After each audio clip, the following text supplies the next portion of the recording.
60% of people will avoid your business if you have an unattractive logo. This podcast is sponsored by Resurrection Design Company, which helps kingdom-minded businesses and churches fix that problem.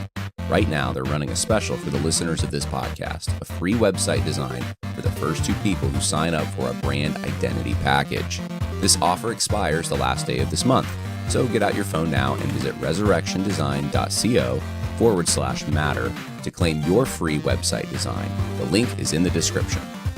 Welcome once again to the Conversations That Matter podcast. My name is John Harris, and we have a special guest today. We're going to talk about a number of things. I'm not actually certain yet where the conversation will take us, but I know wherever it takes us, it will be edifying for you as a believer and for non-believers listening. Hopefully, it will be convicting and help you come to a knowledge of Jesus Christ. And with that, I just need to make one quick announcement before we introduce our guest. We do have a conference coming up in Selinsgrove, Pennsylvania, Christianity and the Founding, christianityandthefounding.com if you want to find out more. We also have a really great dinner that is going to be in conjunction with that conference. I would love to see you there. Okay, with that, let's start the podcast, and let me introduce to you Ron Dodson. Ron Dodson is a hedge fund manager. He's there with the Dallas skyline in the background in the new founding office. And you can follow him on X, and it's very simple. It's his name. It's Ron Dodson, or on Substack. So, Ron, thank you, and welcome to the podcast. Oh, thanks for having me, John. Appreciate it. Yeah, it was really good to meet you. Actually, I met you, I think about a year ago, but to get to know you a little better not too long ago as I was in Dallas. And, you know, you have a lot of different hats that you wear. And so maybe take a minute and introduce people to who you are, because I know you're a guitarist, you're a hedge fund manager, you give, all this sage wisdom to people there in the new founding office. Who is Ron Dodson? I'm a lifelong Dallasite, Texan. I went to SMU, played baseball at SMU, and then went to UT grad. Got in my family business is in multifamily real estate, but really wanted to go kind of chart my own path for a bit. And so I, in grad school, studied derivative finance, went to work for a hedge fund, did that, and then I've kind of been one foot in each of those areas for my career. I was basically a family office manager, so running an internal hedge fund for a lot of my career for the money that we were producing in multifamily. And so we sold the biggest part of that business a couple of years ago. I opened this up, which runs side by side to the hedge fund that I manage. But while all that was going on, I've always been very interested in theology and and where it crosses over with philosophy. I studied Latin for 5 years when I was young, and then kind of taught myself Koine when I got out of school. Really have a huge interest in the intertestamental period, because I think as Protestants, I don't think the Apocrypha should be considered scripture, but it's interesting history. But as Protestants, we kind of ignore that period, and it's hugely formative to Christ's mission and interaction with the Pharisees and Sadducees. So and then, did some work with the Center for the Study of New Testament manuscripts. And so all that stuff is very, very interesting to me, has been for a long time. And I was encouraged to, I taught big Sunday school class at my church. I'm PCA, Presbyterian officer in that, and in my church. And so was encouraged to start writing, and have been doing that for a couple of years now. And you got saved, or however you want to phrase that. Jesus found you, and you repented of your sins at a very young age, right? Yeah, well, my folks were divorced in the 70s. My mom was a beauty queen, and my dad was a quarterback.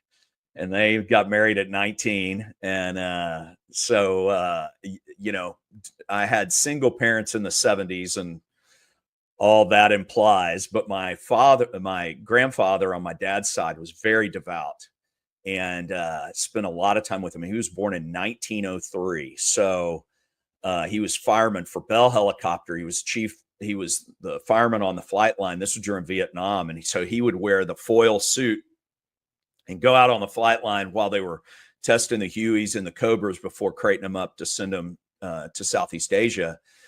And he was just a hero to me. And I saw him every night. I spent a ton of time with my grandparents because my folks were divorced. And I saw him every night reading his Bible till 1 or 2 a.m. And he encouraged me. He helped me learn to read at a very early age, reading the sports page, and then encouraged me to read and gave me a Bible at an early age. And of course, it just that he poured into me in a way that was completely a sign of God's sovereign grace. It was really encouraging, and he loved people.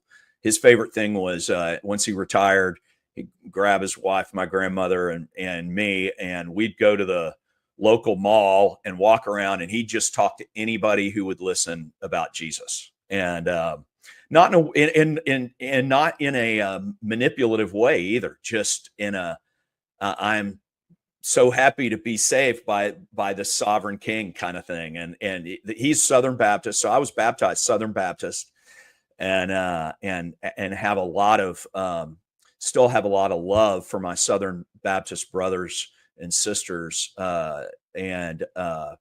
Even though I, by conviction, am Presbyterian, I had to accept John Calvin into my heart at one point. So that's a joke. Yeah, that's kind of who I am. All this, one of the things that really convicts me as Protestants is that we are, if we're not seeing our mission as a prophetic mission to the whole of the church, then it's kind of a LARP. And we can't just be a holy huddle. And so, and I don't mean giving up our distinctives. I think those distinctives are important, but they're distinctives meant to, the reformers really wanted to reform the church, and the protest was a part of that. And so that's a real conviction of mine. So I really am I want to be, without being, liberal, ecumenical, I'm kind of a big tent guy who still holds to the distinctives, and that makes for interesting conversations / arguments at times. But that's really what drives me, and I think a lot of the things that I study, maybe play a part in that. It's the writing that I do. Well, you write about a broad range of topics, and you have a very encouraging kind of disposition. And so I've noticed that you're on a lot of other podcasts that would be somewhat adjacent to this one. And so, I'm sorry that you're kind of late in coming to the Conversations That Matter podcast here, but I want to I want to talk about a few things. We just obviously briefly mentioned before starting the show, kind of what you just mentioned about where Christians fit in, what Christians should be thinking of and doing, how they should be engaging the world around them. But the world around them is changing very quickly, and this is going to impact a lot of things that maybe someone like yourself, even who is looking towards the future, may not even know fully yet, because it's so volatile and so many different directions could manifest themselves. So I think a good way to enter this conversation, since you're a finance guy especially, is to talk about what's happening right around us, and that is the tariff issue. And every morning there's new headlines about what's going to happen with the tariffs.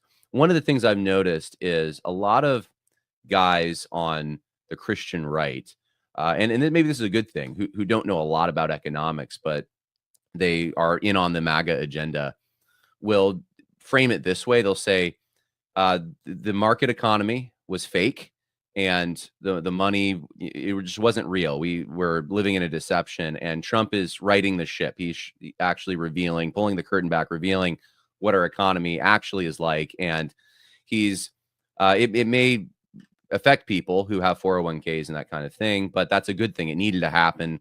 And so it's kind of like the guy who's overweight and needs to go on a diet. America needs to slim down. We need to get back into a more fighting spirit and a spirit of readiness and all of that. So that's not very helpful to some people who really want to understand what's going on, but that's how I've heard it framed. So why don't you just take it away and explain to us what's really going on, the thinking behind this, and then maybe broadly speaking, how does this fit into the globalist kind of or the global political situation that we have? Well, I think what you said in describing kind of the down the line MAGA positioning, there's some truth in that, but I think what we need to hold as Christians, what we need, there's very basics that we need to hold on to, and so there is a Christian there. I believe there's a Christian economic ideal, and that is, from a very early time, if John, you had a goat and I had maybe a parcel of land, a tiny bit of land or something I wasn't using, and we could trade, both of us would say thank you, right? And that's tied to, I mean, Jesus, even when he's saying the one anothering statements, there's an economic aspect to that. And so free price discovery and the arm's length transaction, I think, are endemic to a Christian economic ethic. I think that anything that moves towards, there's a reason that communism has to reject God, especially Trinitarian views of God, because it flattens out those. Well, again, we're reflecting perichoresis, the relationship within the Trinity itself, and so when I go, right over here across the street to this 7-Eleven, and the guy and I buy a pack of gum because I ate lunch and my breath stinks, and I give him, or I put my card down, and 7-Eleven gets a little bit of money, and I get my thing of, ice, whatever, gum. Both of us are better off, right? And that is basic but hugely important. I think what is lost. So let's go further on. Adam Smith comes along and says, "Wow, look at the geopolitical world is set up in these nations that, due to where they are and who they are, have different advantages. And those different advantages are similar to the John and Ron meeting together and doing the double thank you. Can that be applied to nations as well?"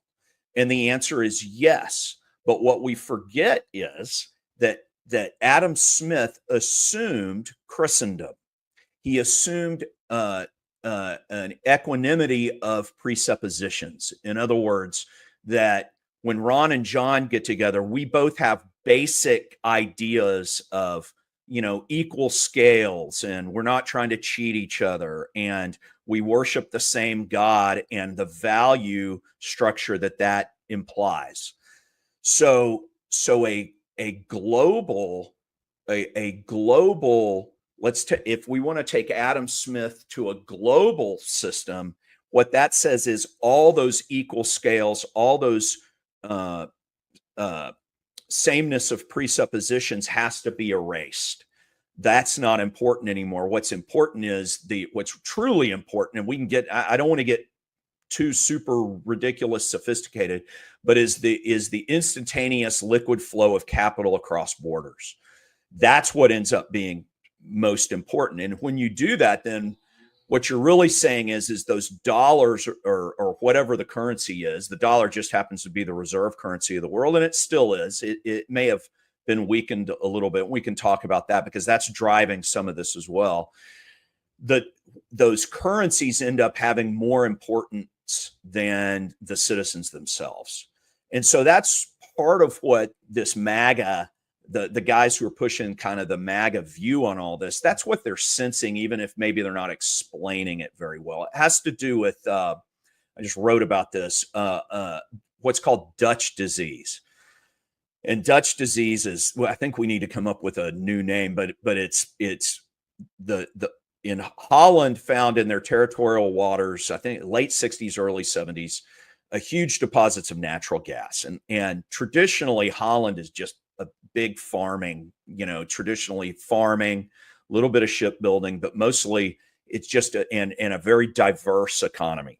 And when natural gas was found, it so dwarfed the output, the GDP output. GDP's kind of fake anyway. If we get to that, Charles Haywood just wrote an excellent essay 6 weeks, 8 weeks ago on that. If you want to, at the Worthy House, if you want to go get spent 45 minutes talking about how GDP is kind of a poor substitute for actual economics, and it's great. But anyway,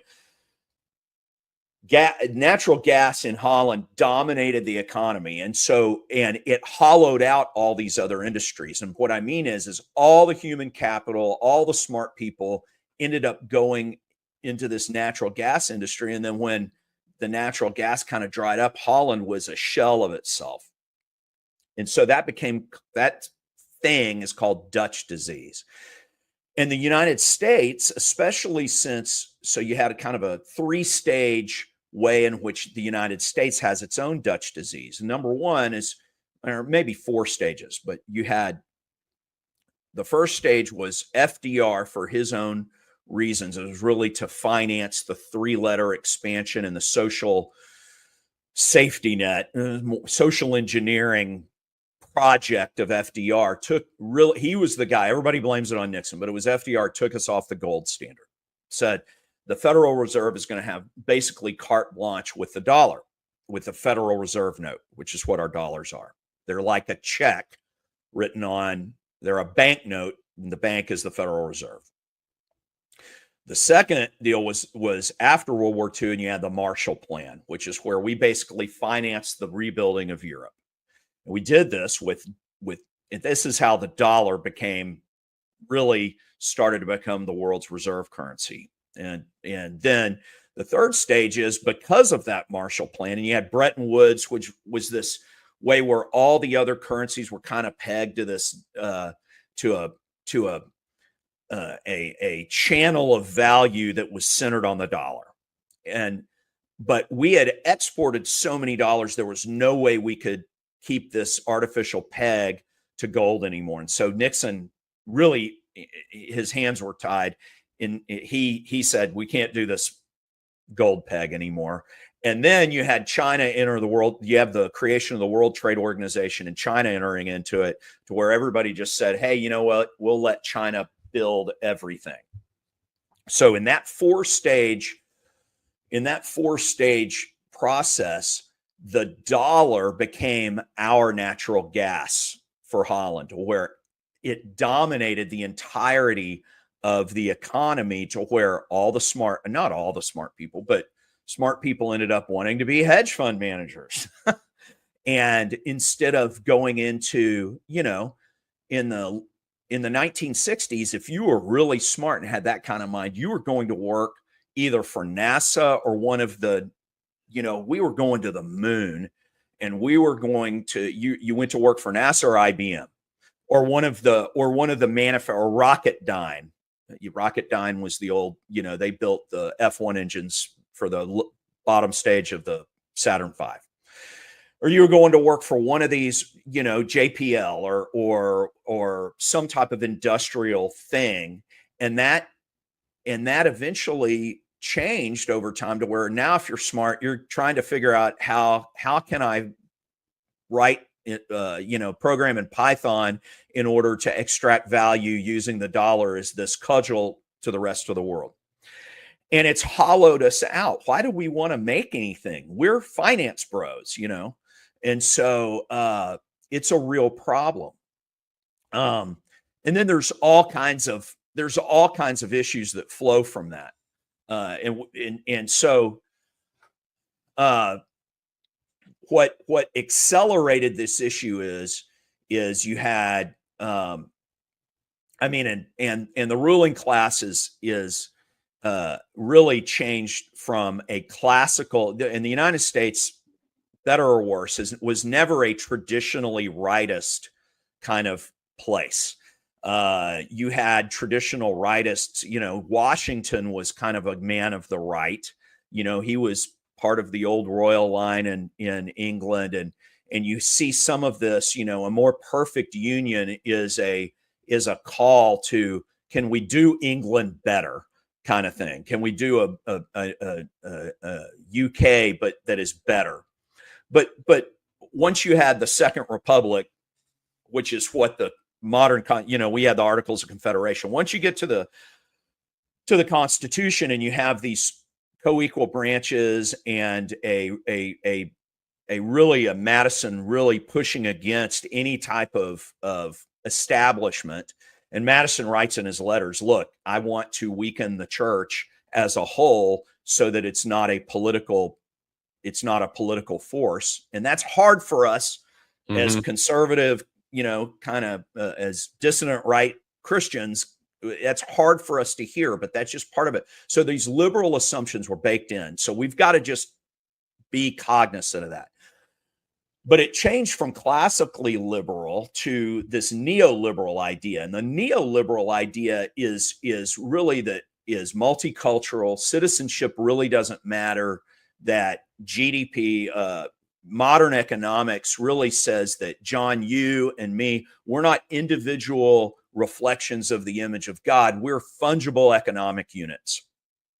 And Carl Schmitt wrote very cogently. I know he's a controversial guy, but his writing is fantastic. He writes that, look, if you're going to, it's either Crisis of Parliamentary Democracy, I think that's where it is. He's a guy who wrote Political Theology, which is absolutely brilliant. And then he wrote, Concept of the Political. But in Crisis of Parliamentary Democracy, he basically says that this neoliberal, he doesn't call it neoliberalism, but that's the move that was happening in the first part of the 20th century, that really if your idea is that all opinions are the same, as opposed to a discovering the best way to reflect what is true and right that's transcendent, then you've got to flatten everything out. So you get this deracinated cosmopolitanism that citizenship doesn't matter. What matters is how can liquidity flow as fast, how can capital flow as fast as possible? So that's coming home to roost. That's what we're living in. And that's why citizenship doesn't matter. That's why do you care if all these people flow in by the boatloads? And my last point, oh, golly, I've been going on forever. No, you're good. But what really brought this to bear is in the Biden presidency, and which was neoliberal maximalization, which was, kind of the extension of the Clinton, Obama. Interestingly enough, those two camps really don't get along, but they were different flavors of the same impetus, this neoliberal impetus. You had Putin invade Ukraine. And so what's the problem there? What do we have to do? And, forget all the conspiracy theories, which I think have a lot of basis in truth about what was going on in Ukraine. Some, at least, some of the corruption. But what's the big deal? The big deal is wow, borders on the one hand don't matter, but they really do matter if this the biggest advocate for anti-liberalism is going to cross one, right? And so the response to that was to basically shut Russia and the Russian acolytes out of the dollar system. So we're going to punish Russia by doing these things. And hey, Russia absolutely the aggressor. We can argue whether or not they were provoked or unprovoked. The answer is they were provoked. But that being said, that's my opinion at least, that when shutting them off, when you have this reserve currency, this American Dutch disease, or our chief export is dollars. Well, the problem is Russia's one of the chief producers of the things that trade in dollars. That's oil and gas. And so suddenly, when you have a reserve currency, the cool thing is you can produce all the deficits in the world and they don't matter because the rest of the world is this dollar sponge that soaks it up. And we cut off a huge portion of that. And that's what drove this massive inflation that was hugely underreported, unbelievably underreported. You can go to shadowstats.com and look at some real measures of what inflation did under Biden. So we caused this crisis that the neoliberal ideal probably could have gone on, I don't know, for a while, but kind of bringing this to a head in how we responded to the Russian incursion on Ukraine. So that's kind of I think that's a good place for me to stop, and then we're good. There's two things I want to explore. I think that was great. The first one is you had mentioned early in your presentation there that Adam Smith had assumed Christianity and fair trade. Christendom at least. Christendom, that there was a sense in the market of we're not going to give you unjust balances and these kinds of things. Right. So I'd like to expand on that a little bit. Because Trump has been consistent for decades saying that we're getting a raw deal with China, specifically, that they're devaluing their own currency to manipulate us. And I don't know all the ins and outs of that, but we've heard this for years. And I think in 2016, people weren't ready for that. They didn't understand it, and it wasn't a resonating message. So Trump, and I'm not saying that he did this strategically, but he became the wall guy, and that really resonated. I think this term, though, this is Trump's baby. It seems to me like this is the term Trump wanted initially because he's been talking about this forever.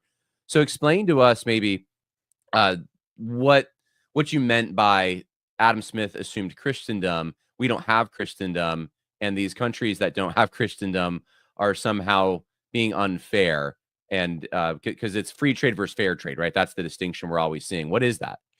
Well, there's a lot of issues there, and it's separate. The Asian question is separate from the European question. So let's do Europe first because I think it's a little easier. We rebuilt Europe with this Marshall Plan, and the Marshall Plan at some point had to end because you can't finance. It's like, let's say you're the oldest brother and your little brother is maybe not quite as smart, doesn't have quite the work ethic, but you figure you can, but man, you really want to, you're 10 years ahead of him and you can help him pay for college and get him set up. But at some point he's got to do his own thing, right? That's the European thing. So we look the other way with these massive we were such a big and growing market. And we wanted Europe to be a NATO partner because of the Soviet Union, not Russia, but the Soviet Union, these godless communists. And we were, even that's kind of complicated because, we partnered with these godless communists in World War II. And that's a whole nother, that's coming to a head too, by the way. I mean, everybody's realizing that, wow, we basically financed the Soviets' victory in World War II. And that goes against we're finally able to start talking about that. So, everybody, the idea in World War II is, can we just keep a radical tyrant from running half of Europe? And we went over there and a lot of our men died, and a radical tyrant ran half of Europe. It was just the other guy, the guy we partnered with. Right. And even more people died. Anyway, so we built this Marshall Plan, and Europe was the younger brother that we needed to be strong in order to kind of counterbalance Eastern Europe, which was under the thumb of the Soviets. Well, the Soviets went away, and we don't really need NATO anymore, other than just as we built up, we used an ethnic hatred. And I don't want to get into, there's stuff that I think is nasty in some of our circles that I don't want to get into, but our State Department in this anti-Soviet positioning became, and we employed a lot of people who had a natural ethnic hatred of Russians because it just was easy for them to do. And so we're still dealing with that. And so when the when the USSR went away, instead of immediately kind of partnering with the guys who ran off communism, we still had a State Department that was just really anti-Russian, and we're still dealing with that. Hey, you may agree with that or not, but there's some ethnic hate animosities that are still there that we're dealing with that you may or may not agree with. I personally don't, but a lot of people do, and I get that. That's what we have. So instead of this Marshall building up this little European little brother, for the purposes of helping him be big and strong to him and the Soviets, and the Soviets went away. And now, hey, guys, you're ready to, hey, be on your own. We just kept building this thing. Mm-hmm. And now, so we look the other way on tariffs and all these kind of things. The French didn't want to compete with our wine. They didn't want to compete with our farming. The Italians didn't want to compete with our auto building. The Germans really didn't want to do that. The Brits had a bunch of tariffs. We look the other way because the bigger thing is we need a big, strong buddy over there, a little brother to fight the Soviets and then the Russians. Okay. Mm-hmm. And that's just, Trump is like, we're done with that. We don't need that anymore. Y'all need to do your own thing. And, he's got enough people in his, he can't completely cut it off because NATO is this 800-pound gorilla that he can't do away with. And there's a lot of people who still hate Russia. And hey, that's why we've got to build up, we still got to have a strong Europe. Well, Europe, I think everybody can see, is a shell. Germany's a disaster. The French are a little bit stronger because at least they have a lot of nuclear power, but still a little, Spain completely depends on tourism and their coastal real estate. England isn't even England anymore. I hear horror stories from London, and so that's ending. What the end game is, I don't know, but Trump is like, hey, we can't do this whole deal where we just finance you and look the other way on tariffs. So that's what's going on over there. Asia is a different thing because whereas in theory, and also part of the European thing is Christianity's turned into this tiny little minority because they've imported half of Africa and Saharan Islam. And so we just don't have the same presuppositions anymore. Mm-hmm. It's like an alien place. And I'm sorry, I know, metaphysics, the neoliberals tried to outlaw metaphysics, but they didn't go away. We mm-hmm. still have to have, it's still real. Yeah. Metaphysics were always an alien thing for Asia. Always. We just had a different thing. And so with China, the issue is it didn't start with they're going to make everything. The issue that underlied the otherness of China, how did this otherness, this completely radically different presuppositional framework manifest? Well, it's this oh, good night. What's the term for it? I just wrote about it. Now I'm having a brain fart. But this idea that there is no propriety over the ownership of ideas. That is an alien thought in, especially among the Han. That's the ruling race of China, the Han Chinese. So full disclosure, I have two. My godchildren are both Chinese, so I have no disdain. I love all people everywhere. I really do. But I'm talking about the ruling class and Maoist communism is ugly. It's a special kind of gross because you want to talk about people don't matter. I mean, they've starved 30 million of at least maybe 50 of their own people. Just didn't think yeah. Reading a biography of Mao was the most horrific thing. And I've read deeply about Holocaust stuff, and Yeah. Japanese treatment in World War II of their even non-combatants. It's despicable. But the worst thing I think I've ever read was about Mao and what Mao did Yeah. to Struggle sessions and starving people. oh, But it's horrific. it's People aren't just even people. people aren't people. And that's the communist thing. You remove God, you remove metaphysics, you remove transcendence. And this is what you get. You get, you either get that, or in America, you get this rise of kind of a Nietzschean. Anyway, we can talk philosophy in a minute, but so in Asia, there's just no. We start trading with the Chinese, and suddenly all our stuff. There is no such thing as IP of intellectual property, and there's a litany of stories about you know, I want to start a factory here and build this thing, and you can't because of regulation, and you can do it for 10 cents on the dollar over there. So you send a prototype of your product over there. Yeah, we can build this for you. We can do it for this. Great. And then you never see any product, and you're except on Amazon under a different name, and you've got no recourse. And this happens over and over.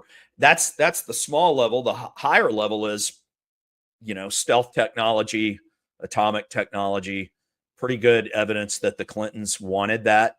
And I know for a fact from how can I talk about this? I did some work, some analyst work in the 2010 to 2012 timeframe, when the Chinese were starting the work in the Spratlys of building up, basically annexing the South China Sea. And the feedback from the Obama administration on some of this analysis, and it was basically, hey, these guys are going to be able to blockade Malacca Strait in a half-day cruise from where they are. Well, now they've even built a naval base in Laos, but so Malacca's done. Anyway, Malacca's the strait between Singapore and whatever the island is. It's Borneo. I can't remember. Right across the strait from that strait, and 30% of the world GDP goes through that strait. And the Obama administration basically came back and said, this is a feature, not a bug, of what we're doing. So they wanted all this. They really did. And I think the idea is if China builds all our stuff, then we've basically got a Mexican standoff. We've got the world reserve currency. They make everything. We're not going to, business partners at this level can't go to war with each other. Well, sure they can, because they also make all our drugs. You lose all your sovereignty. So anyway, that's the difference between Europe, the dynamic in Europe. It's leading to the same place, and the dynamic with Asia, specifically China, is, hey, look, if we're going to be a sovereign nation where citizenship matters, and these are Trump's big ideas, we need to be sovereign over our own deal. When we trade, we can't. Do I think Trump's an expert on Dutch disease? No, but I think he has it in his gut. He does understand. And I've dealt with him in business, in real estate. Our lending team and his lending team back at Lehman Brothers way back in the day were the same group. So I know how he understands certain aspects of these things. He in his gut understands sovereignty over a deal, that you have to, if he's representing the people of the United States, then he has to have some type of leverage in order to represent them. So and all these other theories just support his gut. Does that make sense? Yeah, and I mean the comeback is from the more libertarian wing, and some guys who would say they're not even libertarians, but they're operating perhaps that way, is that we are getting obviously a better price at a cheaper. It takes, Sure. And we're not suffering some of the same social costs and environmental costs that China is incurring in order to make the products that we use in our homes. Right. And so this is a good deal for us, that the consumer is preferred in this. And so Trump is trying to prefer United States corporations and businesses over the consumer. How do you think about that? Because that's the big critique that I see out there. I don't know how he's supporting corporations. If he was supporting corporations, I mean, look at the Okay, right. response in the stock market. He look, the libertarian, and I was member of the Ludwig von Mises Institute. I've got von Mises and Hayek and Hoppe on my bookshelf. Hoppe was hugely informative, informative to my thinking. So I appreciate those guys. But the big takeaway from the Austrian base bedrock of what became libertarianism is that you need a sovereign in order to guarantee these basic freedoms. Hoppe is a monarchist even. Well, and I just to clarify, I didn't mean so the corporations obviously want to build their factories in places where they can employ people with cheaper wages and that kind of thing. I meant like in the sense of Trump wants strong corporations. He wants strong businesses to stay in the United States. Right. And right. And of course he says that he's doing this for the American worker because he wants to drive up wages and stuff. But the downside of it is that the consumers end up paying a higher price. And so in the end, we lose. That's the argument. And obviously there's things that are more important. That's what I think. Like there's just things more important than getting the cheap price on some of this. Losing out, as you I think rightly described, losing the soul of your country, having it hollowed out is a lot worse. But yeah, maybe explore that for a moment, because I know people are listening to people that are in our circles, sort of, that are saying this kind of thing. Yeah, well, there's two aspects to this. There's the realist, kind of the John Mearsheimer, who I'm a huge fan of, the John Mearsheimer approach to things, and let's come back to that in just a second. And then there's the value approach, and so the value approach is what you're talking about. In that, look, is a nation simply an economic zone? Are we fungible? Are Americans not unique reflections of the image of God, or they're instead just fungible economic units? And so we measure everything as in the aggregate and damn the individual. Well, the problem is the libertarian should be the champions of the individual, right? The libertarian ideal is that the individual is the individual sovereignty, right? If you want to go full anarcho-capitalist, right? And so I don't understand. So, but again, Hoppe was great on this. In order for the individual to have any hope for sovereignty, there has to be a guarantor. There has to be a super sovereign in order to guarantee that. We know this from covenantal theology.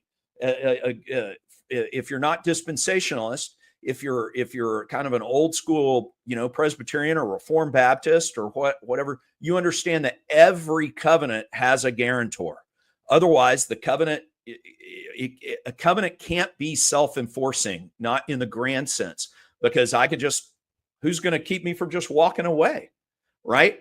And so on the value side of this argument, the idea is I've got to have something that the nation matters, that we are a unique people with a certain set of values that aren't determined simply by our desire to consume.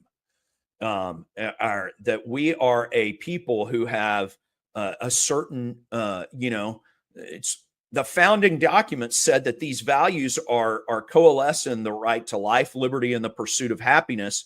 But that was assuming a Christian framework. So again, that metaphysical basis for things matters, and we have a unique way of life that is worth defending. Or shoot, just do away with all borders. And if somebody loses their job or if you die, who cares? Well, then the corporatists, the communists, and everything we fought against in the 20th century as Christians, then the left is right. And really, all these basic things, Jesus claiming, I always remind people that the Great Commission that forms the backbone of all, of nice Christianity is the preamble to that is that Jesus says, all power and authority have been granted to me. So the basis of everything we do is under the sovereignty of the Lord Christ. So that either matters or doesn't. That either informs what we're doing or not, but that implies a way of life. And so I think the full neoliberal the neoliberal understanding is not just the other side of the same coin. It's not. It is the other end of the spectrum to this. So all that matters. That's the value argument. That's the worldview. And there's problems with worldview and all that, but that's the worldview argument that ultimately Jesus is saying that not only am I free, but it's an ordered freedom that produces a unique way of life that will have different emphases and flavors among the different nationalities of the world. Okay. And yes, my post-millennialism is coming out. But I'm happy with optimistic millennialism too. I'm a big tent guy. So now, go ahead. Well, I was just going to say, I think to put a cap on what you just said, the tariffs are economic borders. That's what that is, the financial border. And that's how you have to look at it. Okay, keep going. Sorry. It's just, this is our sandbox and we do things a certain way here. Because and it's a certain way here because we don't have sovereignty over there, especially where people don't share our presuppositions. They don't share our metaphysics. They don't share our values. They don't share our way of life. And so there has to be some level of, Nick Land, who is not a Christian, although he's flirted with it. Nick Land has been brilliant writing about this for the last 30 years about that capital, if capital is fully moves at light speed without borders, then capital is going to be the God you serve. And it will destroy every aspect of any other God. So brilliant. Now, Nick is super esoteric, hard to understand at times, but he's been prescient, just a prophet in a small piece sense on all this stuff. Xenocosmography on Twitter used to be outsideness. And then I think Nick got sick and lost his login credentials for his old Twitter account. I think that's what happened. Anyway, This isn't a podcast about Nick Land. Now, the realist view of all this, the John Mearsheimer approach, and John Mearsheimer is a absolutely brilliant professor of foreign policy, geopolitics at the University of Chicago. He's I think John's Catholic. Go and look up he's given a bunch of speeches over the last 4 or 5 years on these topics. Brilliant, highly recommended. But he talks about that you have to be you have one foot in the values. What are our values that we have, but also what are just the geopolitical realities? And the globalist, neoliberal, full borderless world is growing increasingly impossible to sustain. Why is that? Just for the simple mechanics. Look what's happened. Suez has been shut down because of the Houthis in Yemen, because the calculus of how you fight is different than it was even 5, 10, 15 years ago. Used to, there was one, again, we talked about a sovereign being the guarantor of a covenant. The old covenant, not in a religious sense, but the old world covenant was of a borderless world because we were the guarantor. We have 10, 11 carriers, of which 4 are usually 4 or 5, 3 to 5 are at sea at any times. And man, that carrier group could make sure all those choke points were moving easily. That's why, for instance, Turkey, why is Turkey a member of NATO? Because Turkey controls the Dardanelles and the Bosphorus, the entrance in and out of the Black Sea. And we can't do, they straddle that. So Turkey was going to be, we can't really sail a carrier group through that without their okay. So how about y'all be part of NATO? So this global soup, so to speak, was guaranteed. Everybody had a seat at the, had a spoon because we were making sure they could. There were no world or peer or near peer people who could have any hope against a carrier group, and we could send 2 to each ocean.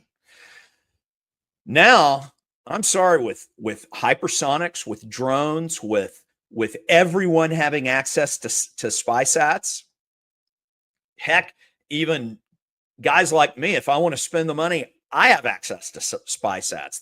There's like 3-meter resolution SpySats that are commercial now. That anybody can. Where are we going to task it? That. Wow. Oh yeah. So, well, that's the big. You just go on Google World. Sure. So, except you can get it updated. Anyway, point being is the old calculus is impossible. So, what's coming? Well, and Trump again, just he's got a great gut, not just in size, but but he gets the fact that and he surrounded himself, unlike the last deal where he didn't exert a lot and he didn't know, he wasn't a politician, where he kind of surrounded himself with some enemies. He's got a great team around him now. And even, like Scott Bessent, who I wouldn't make his life choices. We wouldn't agree on that. But this guy is an absolute stud at the Treasury Secretary. That guy is easily the smartest Treasury Secretary in my life since I've been paying attention to these things. Absolutely brilliant.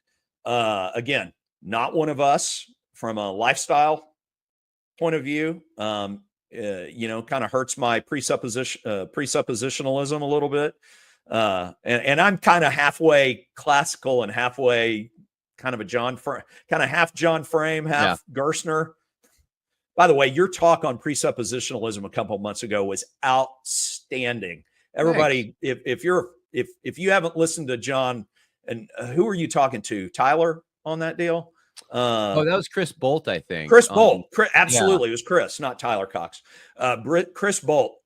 Absolutely great conversation. Go listen to it. You owe it to yourself.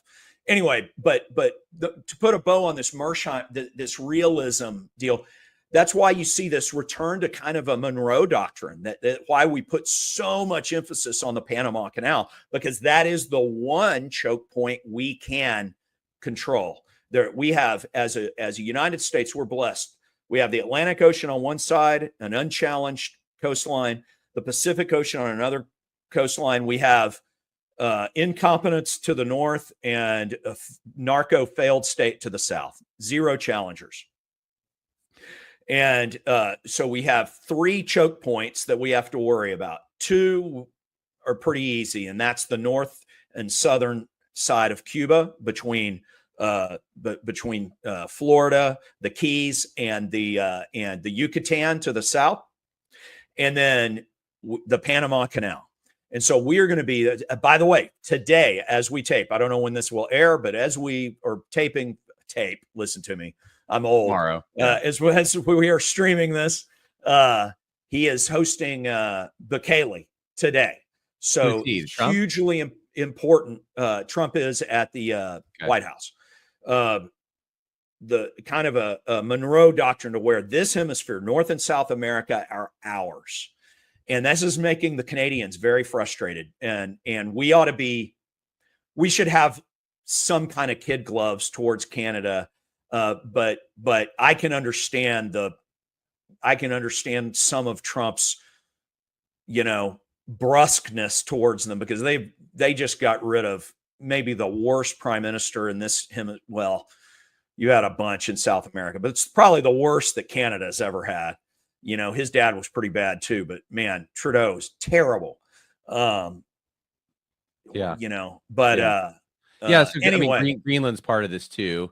It seems like. absolutely it is. Yeah. The northern trade passage, if the world is warming, it may or may not be. I don't think it's really under much human control, but it probably is. We're at a kind of if you look over a long period of history, and by conviction, I'm young Earth, but God gave us all this geology to look at for some reason. So if you look at that and take an old Earth view, it seems as though we're at a kind of a transitory low in temperature. So Earth is probably going to warm up regardless of anything we do. And if that's true, the northern trade passages in a long term are hugely important. So that's why he's talking about Canada as a 51st state and Greenland and all that. But that's all Monroe. That's long-term Monroe doctrine. Again, I think Trump's gut on all this is just absolutely brilliant. Do I think Trump is looking at temperature charts? No, but he just gets it. I just really do think he gets it. Tell you what, the guy was brilliant in real estate. I mean, brilliant. Some of the maneuvering he did, I talked with Pete Canona's show about this, so I don't want to repeat myself, but some of the maneuvering he did to set up how he did some of his developments to maneuver on the risk and capital stack. It's just, very smart guy. Very smart guy. Yeah. Yeah. What did Bill Maher say recently? And I can't stand Bill Maher, but he said he went to the White House, visited Trump, and said, "There's a sane man in the White House. He just plays an insane man on TV." And I don't necessarily agree fully with that analysis, but I think there might be a kernel of truth to that.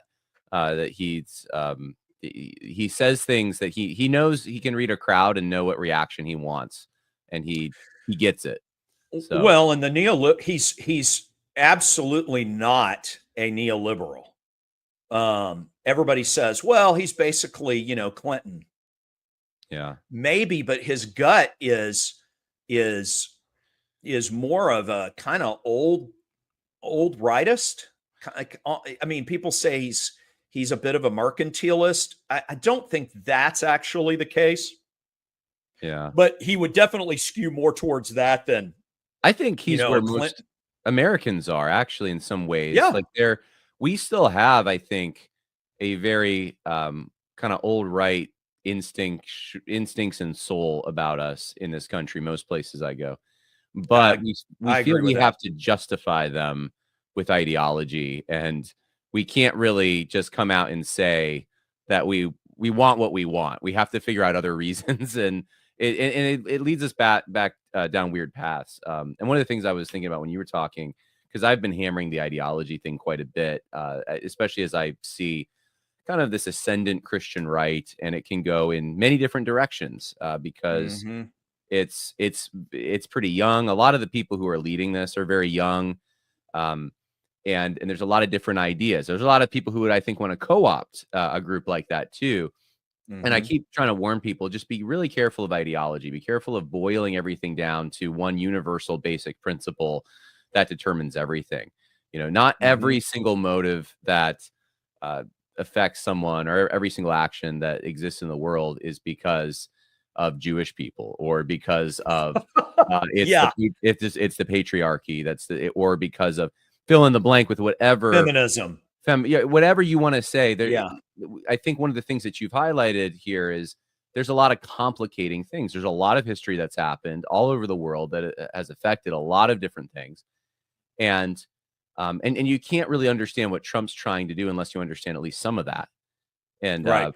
And so, we've been talking for almost an hour, which is I'm amazed actually at how fast that time went, but there's so many other questions that we could get into. I was going to ask you, like, in what sense is China manipulating currency? Because Trump always complains about that. But I want to kind of give you the floor in the last few minutes we have, because we really weren't going to talk about tariffs as much. That was going to be a sideshow, but that became the podcast and kind of where the globe is going.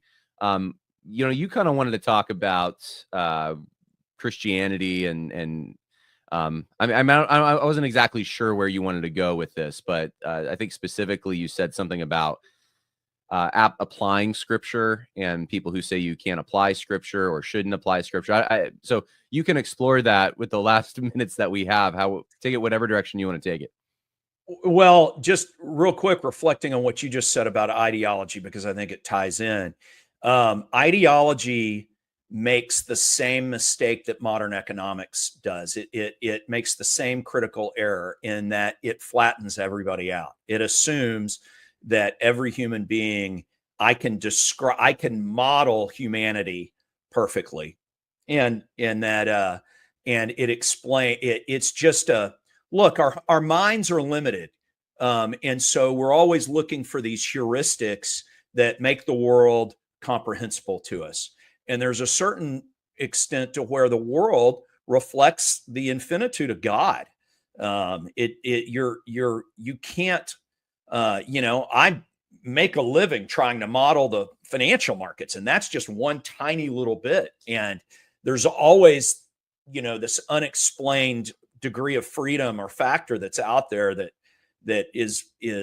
could throw a wrench in things. So, just as economics should be understood as a soft social science, that's how the Austrians really wanted to frame economics, getting back to the libertarian deal.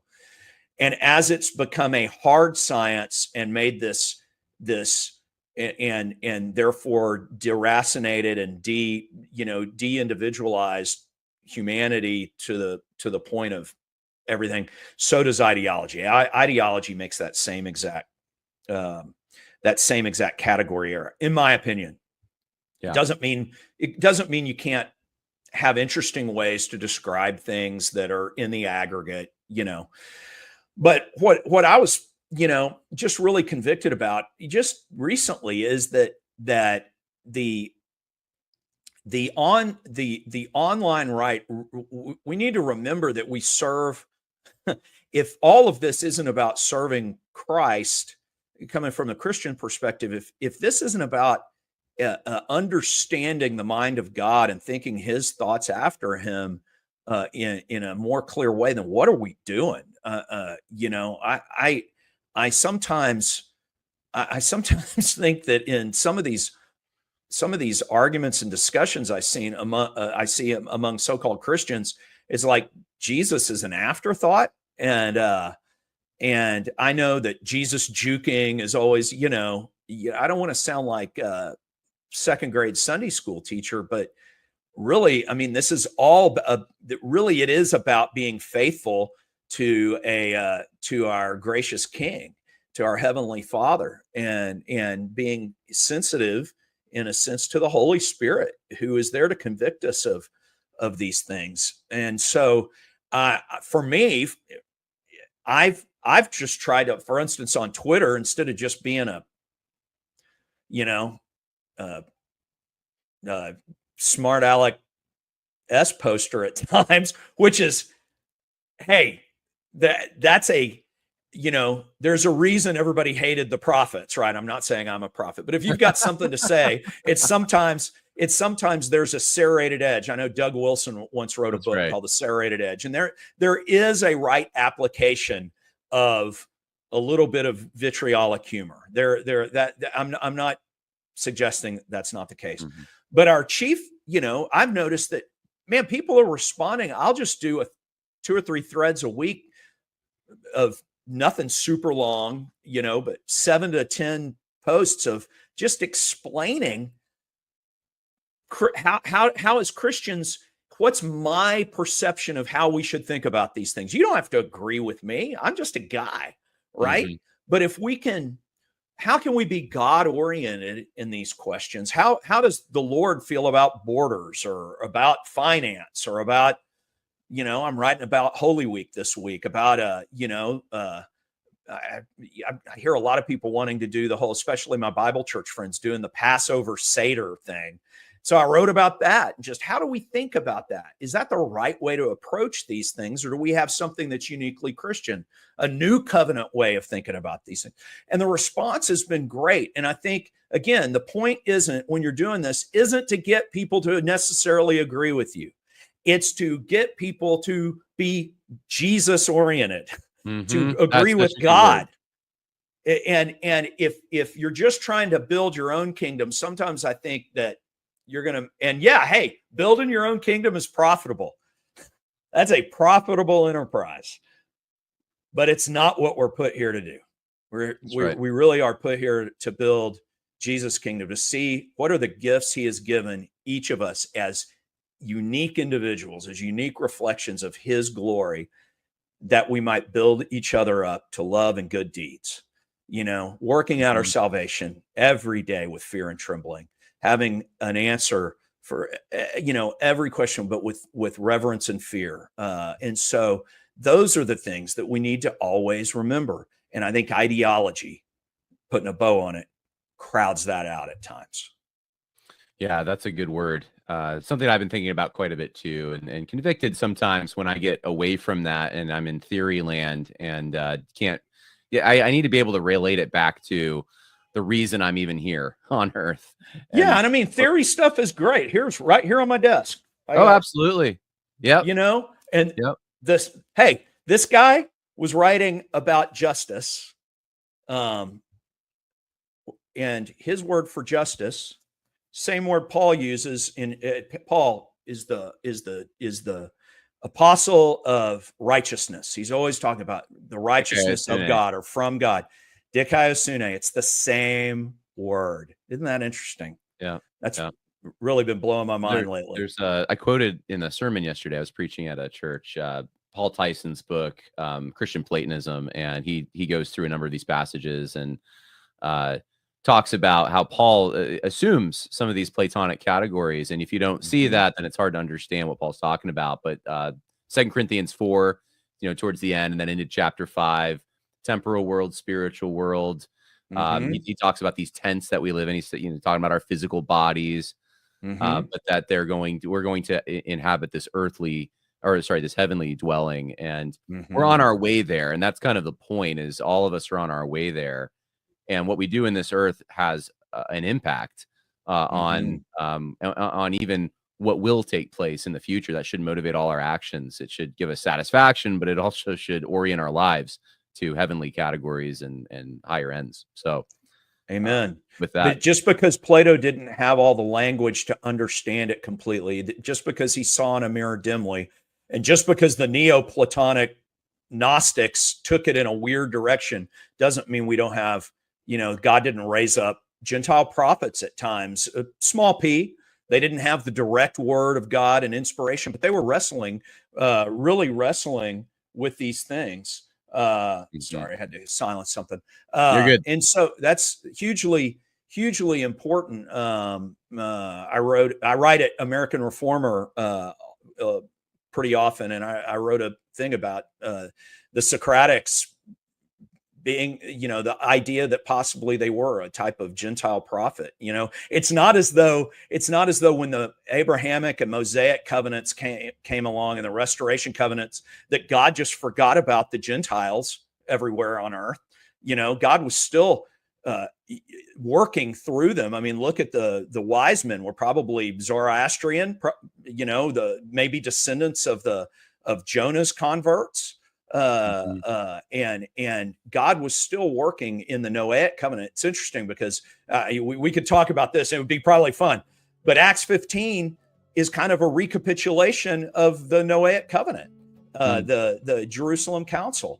And so, we miss that sometimes, I think, as Protestants, because it's all about salvation. It's all forensics. And we miss some of these other richer themes that are also present in our that run throughout our whole scripture. But that's for another podcast. We could do that. That's what I was gonna say. We could do that on another podcast, because you're kind of a Renaissance man. There's all these different things that, curiosities you have that are actually highly relevant right now in the discourse that's in front of me all the time. So I really want people to follow you, though, if they're on X. And so if you're on X, if you're not on X, maybe don't go on X, actually. But if you're already there, follow Ron Dodson. It's just his name, Ron Dodson, and you'll be blessed. So with that, thank you, Ron. I appreciate everything you've said today. It's been really helpful. Thanks, John. I appreciate you.